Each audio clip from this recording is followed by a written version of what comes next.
नमस्कार मंडळी, आज मी तुमच्यासाठी घेऊन आली होती 20 मिनिटांमध्ये बनणारं स्वयंपाक. तर मी सगळ्यात आधी घेतलं तांदूळ व्यवस्थित धुवून घेतले. त्याच्यानंतर एकीकडे घेतली तुरीची डाळ, मुगाची डाळ आणि त्याच्यामध्ये टमॅटो मिरची वगैरे टाकून डाळसुद्धा शिजायला लावली. तर आता 20 मिनिटात स्वयंपाक बनवायचा होता, त्याच्यामुळे झटपट कामं सुरू केली होती मी. त्याच्यानंतर एकीकडे भात डाळ शिजायला ठेवलं, कारण आज बनवणार होती मी मस्त फरसबीची भाजी आणि चिकनसुद्धा बनवायचं होतं. कारण जेव्हा फोडणीची तयारी केली, तेलमध्ये राई, जिरं, कांदा, हिरवी मिरची टाकून व्यवस्थित टमॅटो टाकून हळद आणि आपलं फरसबी टाकून बटाटा टाकून मिक्स करून घेतलं. आणि असं काही तुमच्याबरोबर पण होतं का ब्लॉग एडिट करताना? तर मस्तपैकी डाळ ढवळून घेतली आणि मग त्याच्यानंतर डाळीची तयारी करून जिरं, हळद, लसूण, कोथिंबीर ते सगळे करून डाळीची फोडणीसुद्धा द्यायची होती. तर फोडणी झाली, त्याच्यानंतर मी एकीकडे चिकनची तयारी करायला घेतली.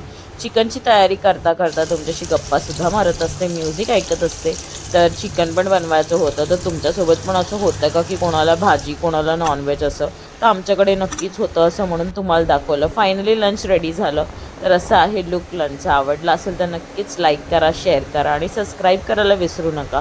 गरम गरम सासू सासऱ्यांना सुद्धा वाढलं. असा गेला आजचा दिवस. आवडला असेल तर like, share and subscribe. Bye.